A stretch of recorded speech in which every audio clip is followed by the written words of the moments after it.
Bien, estamos en esta programación especial por el 27 de febrero y estamos en este tercer y último bloque donde queremos abordar el tema del futuro, de lo que espera a la región del Biobío, el presente y el futuro, porque hay algunas cosas, algunos síntomas muy buenos que dicen relación, por ejemplo, con la conectividad que se están abordando y que son muy interesantes de analizar. Me acompaña en este bloque el Seremi de Gobierno, don Óscar Eleaga. Don Óscar, ¿cómo está? Buenas noches. Muy buenas noches, Hugo. Buenas noches a todos los televidentes de TVU. Gracias por aceptar nuestra invitación. Le quiero yo invitar ahora a que usted vea una nota de nuestra colega Alejandra Vera y su camarógrafo Miguel Formas.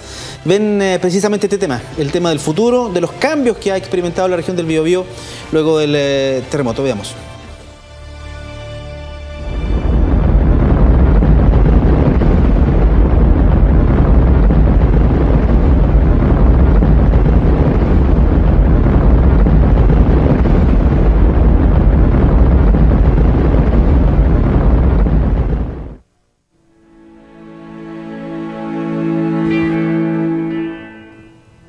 Años, 1095 días. El tiempo vuela y la región aún carga a cuestas con las marcas del terremoto.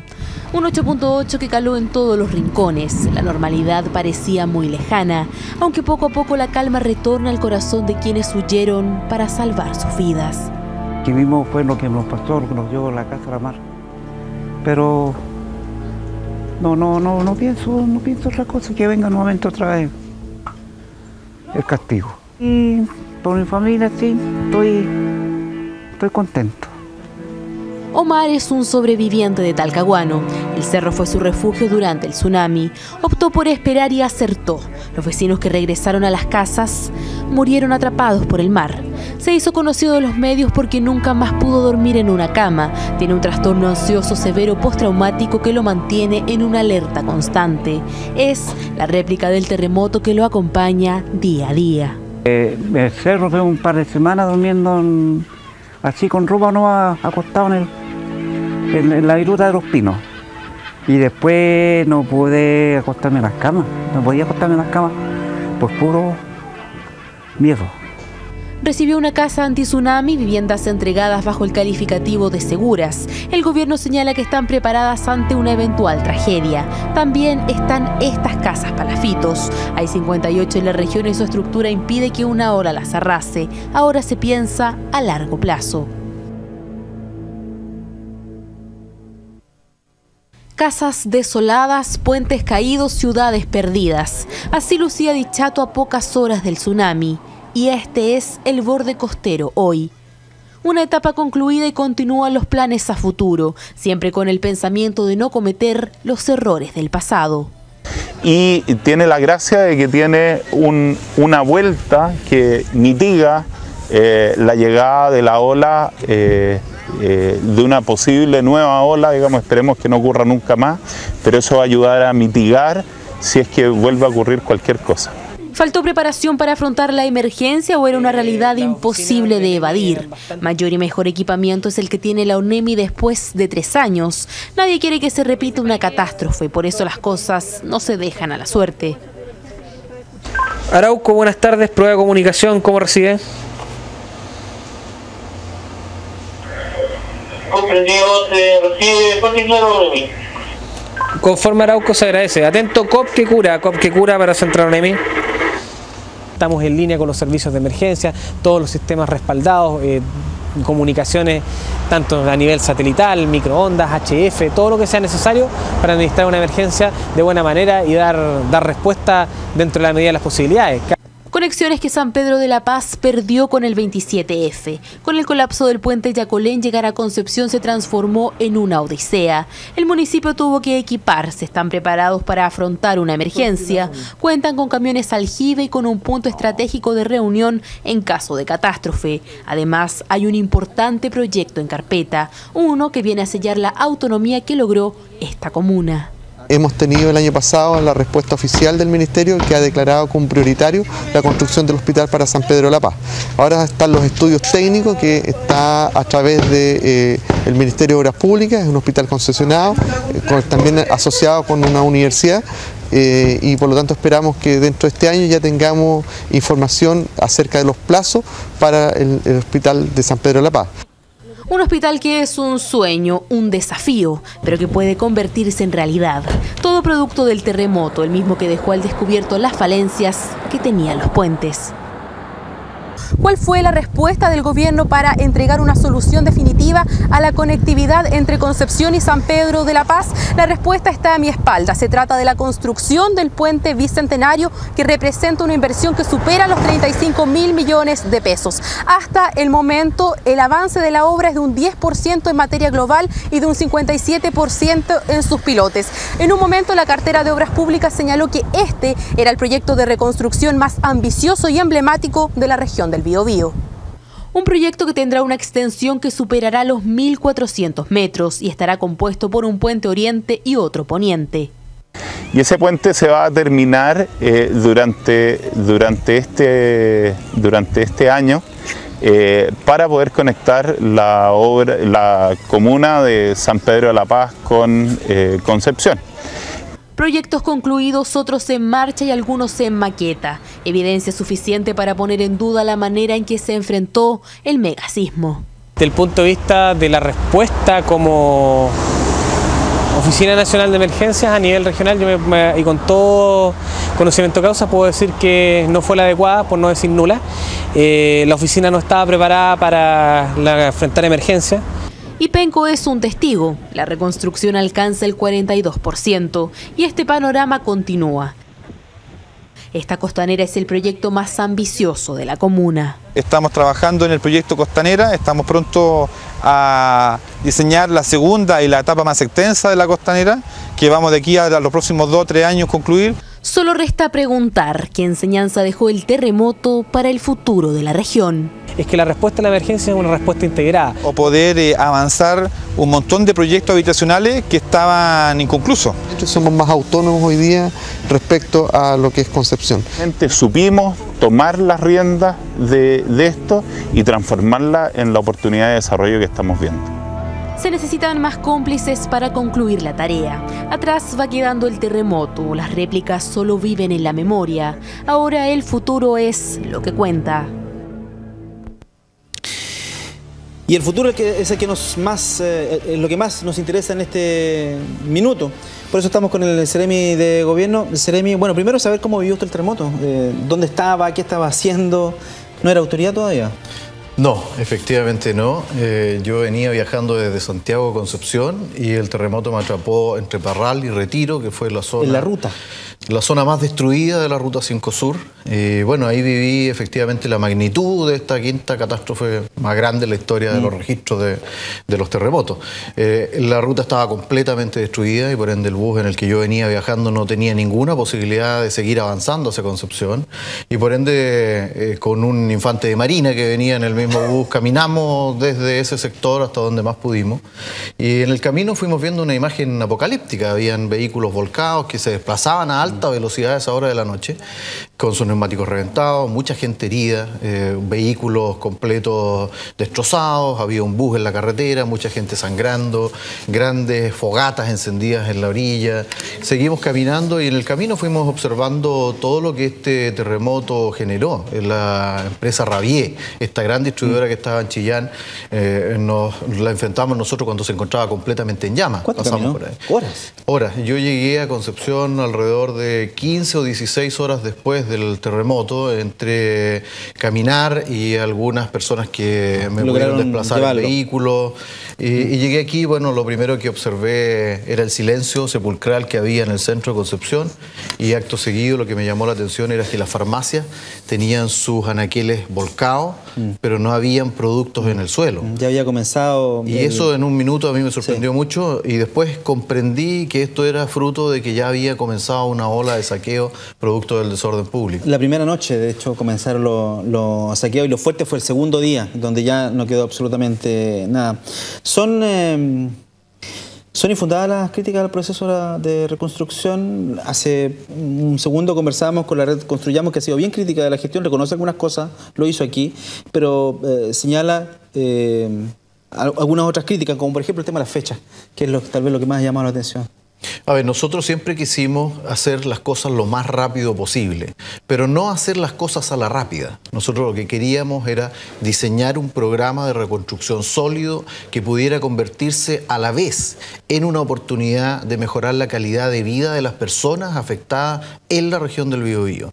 Yo quiero recordar que en el país hubo 13 millones de personas damnificadas, desde Valparaíso hasta la Araucanía. Fueron 50 ciudades, 900 pueblos, 220.000 casas, 4.000 escuelas que se cayeron, más de 90 hospitales. Entonces, cuando uno habla de reconstrucción, no solo puede aludir a vivienda, hay también en la región del Biobío mucha labor en materia de reconstrucción de la red de salud. Hay, por ejemplo, más de 195 puntos de conectividad que se destruyeron, 54 puentes se cayeron solo por hablar de obras públicas. Y la cantidad de colegios que resultaron dañados nos obligaron a llevar adelante más de 630 programas de recuperación de infraestructura. Y en vivienda, que efectivamente es donde más se nota la magnitud de la catástrofe, nosotros teníamos que recuperar de las 220.000 casas a nivel país, 93.000 en la región del Biobío. ¿Qué hemos hecho hasta la fecha? Hasta la fecha tenemos que de esas 93.000, tenemos 56.300 entregadas ya en la región del Biobío. Es decir, las familias tienen su llave en mano. Tenemos 27.000 viviendas ya iniciadas y que esperamos entregar, tal como el presidente se comprometió, antes de marzo del año 2014. Y nos faltan un 10%, que son 9.500 viviendas aproximadamente, que hoy día estamos muy aceleradamente trabajando para poder cumplir con los plazos que se nos comprometieron. ¿Cuál es el nuevo plazo? Porque se han dado el nuevo plazo es marzo del 2014. Ese es el plazo que el presidente siempre nos dijo. Nosotros como gobierno asumimos dos compromisos. Primero, cuando llegamos al gobierno, porque el terremoto no ocurrió en el gobierno del presidente Sebastián Piñera, el terremoto ocurrió bajo el gobierno de la presidenta Bachelet y los saqueos y los desmanes fueron en esa oportunidad. Cuando nosotros llegamos al gobierno, a mí me tocó defender como ciudadano mi casa, al igual que muchos de los ciudadanos penquistas que hay aquí. Cuando nosotros llegamos al gobierno dijimos, vamos a cumplir con nuestro programa de gobierno, que decía, vamos a llevar a Chile a crecer, vamos a aumentar el empleo y vamos a tener una de las condiciones económicas que nos va a permitir avanzar en la derrota de la pobreza. Pero además, el 10 de marzo dijimos, en 4 años vamos a reconstruir Chile. Vamos a reconstruir nuestro país. ¿Y cuál es la magnitud del esfuerzo que hemos hecho? Nosotros queremos tener 220.000 viviendas reconstruidas, además de los programas regulares de aquí al año 2014 a marzo. ¿Qué es lo que hizo, por ejemplo, Japón el año 95, cuando el terremoto de Kobe derrumbó gran parte de esa localidad? En 3 años construyeron 100.000 viviendas. Sí, no, yo entiendo ese tema. Entonces el error estuvo en dar fechas muy acotadas de pronto. Yo recuerdo un discurso del presidente de la República un 21 de mayo diciendo el próximo invierno no pasará... Y vamos para el cuarto invierno y va a haber mucha gente que va a pasar el cuarto invierno. Entonces a lo mejor ahí hay un error comunicacional, tal vez, no lo sé, en dar una fecha, jugársela por una fecha. No habría sido mejor del principio decir, ¿sabe qué? Esto es gigantesco, esta obra es muy grande, haremos todo lo posible, no me atrevo a dar fecha. Pero se dieron fecha. Y la gente se casa con las fechas, sobre todo la gente que está viviendo en los campamentos o en las aldeas todavía. Es que ahí vuelvo un poco al análisis. ¿Qué es la reconstrucción? ¿La reconstrucción es construir casas? ¿Es construir vivienda? Tal vez un buen grueso... Para lo que está en la aldea de campamento, sí. Por eso, tal vez un buen grueso de la reconstrucción es eso. Y para nosotros es prioritario. Pero también es hospitales, también es salud, también es vivienda. Y también es puente, y también es puente, como lo mostramos aquí. Son abastecimientos de agua potable rural, por ejemplo, que se recuperaron todas. Ahora, efectivamente nosotros dijimos tal vez que en las aldeas había un compromiso de velocidad que por las particularidades del proceso de reconstrucción ha sido difícil de enfrentar. Esto no ha sido una tarea fácil, es una tarea titánica. Recordemos que el año 2007, cuando fue el terremoto de Tocopilla, se cayeron 3.000 casas. El 2007. Sí, y hasta hace poco todavía había casas. Y hasta hace poco nosotros estamos terminando de reconstruir esas casas. Sí, claro. Ahora, de las 84 aldeas, nosotros ya hemos erradicado 47. Ayer, afortunadamente, pudimos dar un paso gigantesco en una de las aldeas emblemáticas como era El Molino. El presidente inauguró la Villa Horizonte y hoy día hay personas viviendo en un estándar de calidad mucho más alto del que tenían y muy agradecidas también del gobierno, cosa que a nosotros nos llena de felicidad. Dijo aquí uno de los voceros de la red Construyamos a propósito de lo mismo, que los suelos no eran los adecuados. Creo que se ha dicho en más de alguna oportunidad. No, eso yo lo puedo descartar tajantemente. No sé qué información tenga él, pero los estudios geomorfológicos de Cernagiomín indican que allí efectivamente hay un pique que tenía una cierta dimensión que no afecta en ninguna posibilidad la aldea que está construida encima. De hecho, está ubicado subterráneamente en un lugar donde no hay casa. Y hay otra prospección que tenía un poco de profundidad que tampoco tiene ningún nivel de riesgo, y eso se le ha comunicado a los vecinos de la aldea del Molino. El intendente lo ha dicho en varias oportunidades. Él tiene muchas intenciones de que esto avance mucho más rápido, pero hay trabas burocráticas. El camino es difícil, porque el memo va para allá, vuelve, que tiene que la Contraloría, que el visado, qué sé yo. Ahí faltó una ley de excepción, no sé si estará de acuerdo conmigo en eso o no. ¿A eso hay que sumarle o no el tema de los alcaldes de oposición? ¿Fueron un problema los alcaldes de oposición de pronto o no? A ver, yo creo que ha habido críticas mezquinas que han intentado politizar la reconstrucción. Nosotros hemos trabajado desde un principio e incluso se nos ha acusado en algún momento de ingenuidad política por beneficiar, por ejemplo, a comunas que no son de un signo de gobierno como es Talcahuano. Y yo esto lo he respondido en numerosas oportunidades con toda la fuerza del mundo.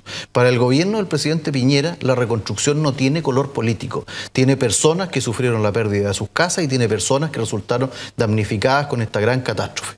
Nuestro compromiso es reconstruir y reconstruir mejor que lo que había para todos los chilenos. Ya, pero este es el bloque del futuro y el futuro es esperanzador, por lo menos para la región del Biobío. Nos mostraba ahí nuestra colega Alejandra Vera lo que pasa en Dichato, el antes y el después, en Talcahuano lo mismo, el tema de los puentes. ¿Qué nos falta? Bueno, hablaban ahí de los proyectos de conectividad. Para transformar esta crisis es en una oportunidad. Hablaban ahí de los proyectos de conectividad. A mí me tocó en alguna oportunidad, hoy día soy seremi de gobierno, antes trabajé mucho en salud, como seremi de salud, y de la mano del que en ese momento ejercía, levantamos un puente aéreo para poder llevar cirujanos a operar a Arauco. Yo creo que el tema de la conectividad del sur y norte del río Biobío es un tema que nos aboca y nos genera mucho esfuerzo. Mostraban ahí el puente bicentenario y en diciembre de este año ya comienzan los procesos licitatorios para el puente industrial. Creemos nosotros que eso es una tremenda noticia. Y ayer el presidente de la República ha anunciado algo que por años fue una deuda pendiente de gobiernos anteriores, que es la extensión del biotren hasta la ciudad de Coronel. Estamos trabajando también en un estudio ya de demanda de la conectividad de la ruta 160 para diseñar la mejor alternativa, ya sea Piedemonte, ruta costera, etcétera, que complemente la conectividad y de una vez por todas permita integrar a la zona sur de la región del Biobío con Concepción y sus alrededores. Esa es la ruta turística que se hablaba por la provincia de Arauco, que está en carpeta hace harto tiempo, que yo recuerde. Quiero agradecerle la presencia en este programa especial, vivenciar con nosotros lo que pasó el 27 de febrero. Insisto, no es nuestra idea escarbar ahí en la herida, sino recordar lo que sucedió para hacer todo lo posible y en caso que venga otro terremoto, que probablemente va a venir porque este es un país sísmico, ¿no es cierto?, estemos muchísimo más preparados. Y además, mirar un poquito hacia el futuro, lo que pasa con la conectividad, que es tremendamente importante para la región del Biobío. Yo quisiera recordar brevemente a las personas que fallecieron esa trágica noche y decirle que nosotros hemos aprendido la lección y la ONEMI, por ejemplo, hoy día tiene una capacidad tecnológica instalada con una inversión cercana a los 3 millones de dólares, cuando hace algunos años teníamos una situación muy deficitaria. Hacer una conmemoración en función de todo lo que nos enseñó la catástrofe y, por supuesto, recordar dolorosamente a aquellos que perdieron la vida en esa oportunidad. Muchas gracias, Seremi. Quédese con nosotros. Lo invito a que veamos una nota más que da cuenta del tema judicial. Las familias han dicho que incluso sin justicia no termina el proceso de reconstrucción. Felipe Jara y Boris Godoy estuvieron viendo este tema que corre paralelo a la reconstrucción. 222.000 viviendas destruidas, una de cada 3 escuelas en ruinas y más de 100 hospitales en igual condición. El saldo que dejó el terremoto del 27 de febrero del año 2010.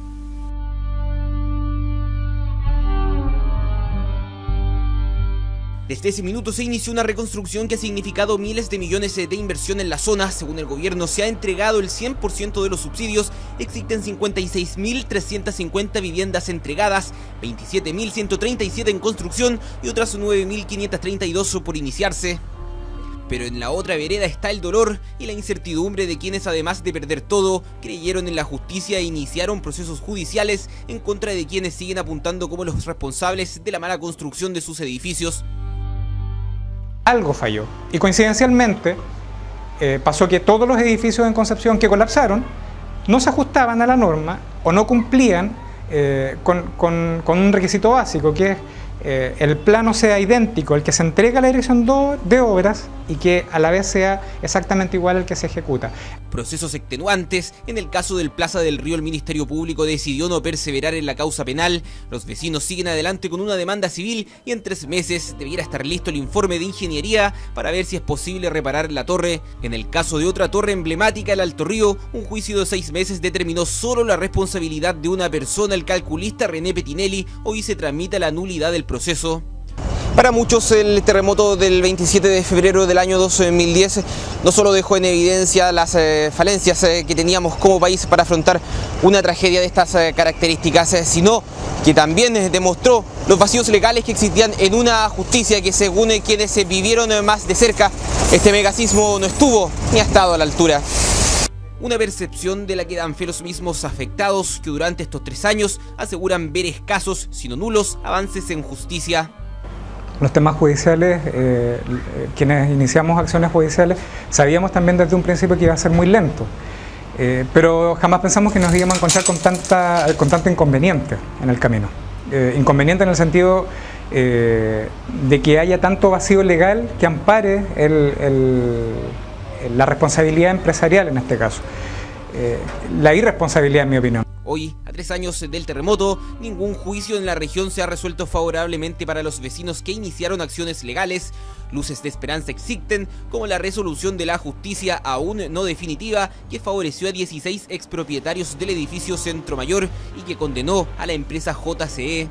El tercer juzgado civil acogió la demanda condenando a la inmobiliaria y solidariamente a la constructora JCE a devolver los dineros invertidos por los propietarios en la compra del departamento y a indemnizarlos por el ítem de daño moral. Dictamen aún no definitivo, por eso, según el abogado, el panorama no es alentador para todos los afectados. Algunos van a obtener justicia, otros no van a obtener justicia. Para los vecinos el tema está claro, nuestro sistema judicial no estaba preparado para afrontar los procesos judiciales sin precedentes que vendrían a partir de la catástrofe. Efectivamente, acá las leyes vigentes que existen en estos momentos como para hacer un resumen de esto, no hablan o no nos entregan estas garantías como ciudadanos, digamos, de protección en el fondo, sino que están como hacia el otro lado, digamos, hacia las empresas. Y es eso finalmente lo que se ha peleado tanto. La justicia va a estar insuficientemente preparada para enfrentar a los más poderosos del país, y eso está claramente demostrado. Aunque los especialistas especifican todavía más esta falta de preparación. En la causa del Centro Mayor, la Fiscalía aplicó el principio de no perseverar. Nosotros quisimos seguir adelante y acusar particularmente. Dijeron no. Y resulta que un juez civil, ¿ya?, que lee el mismo informe de IPTUB que ellos tienen, fue capaz de darse cuenta que lo diseñado no correspondía a lo construido. ¿Cómo la Fiscalía, con sus especialistas, con sus ingenieros, con sus constructores, con sus arquitectos, no fueron capaces de ver esto? Que vio un juez civil que yo le aseguro que tiene menos recursos que la Fiscalía. Una escasez de oficio que ha desgastado a quienes perdieron sus departamentos y que se suma a la falta de preparación de las autoridades de ese entonces, que se intentó demostrar por medio de la comisión investigadora del 27F que se formó en la Cámara de Diputados. En términos políticos no tuvieron ningún resultado porque la concertación tiene mayoría en el Congreso, tanto en la Cámara de Diputados como en el Senado. Por lo tanto, los informes se votaron negativamente, impidiendo que se reconocieran en su momento responsabilidades políticas, que por lo demás la expresidenta Bachelet reconoció solamente hace unos días. Yo lamento que la expresidenta Bachelet haya dejado pasar 3 años para poder darse cuenta que ella era la responsable políticamente de lo que estaba sucediendo en la noche del 27 de febrero. Precisamente la misma semana en que se conmemora un nuevo aniversario del 27F, el Ministerio Público solicitó que se fije una audiencia de reformalización en la investigación por el caso Tsunami llevada a cabo por la fiscal Solancho Huerta. Yo creo que van a haber más formalizados durante los próximos días. Yo creo que van a haber formalizados de regiones, de gente que tuvo información y que tampoco la hizo llegar a los ciudadanos. El gobierno se comprometió a que el 2014 la reconstrucción estaría finalizada. Para estos afectados afectados, el proceso no puede considerar solo las obras materiales. Para ellos, la reconstrucción estará concluida una vez que también se vea algo de justicia. Obviamente nadie esperaba un terremoto, pero en el tema judicial hay una gran deuda. Justicia que hasta la hora no se ha visto y que esperan ver algún día.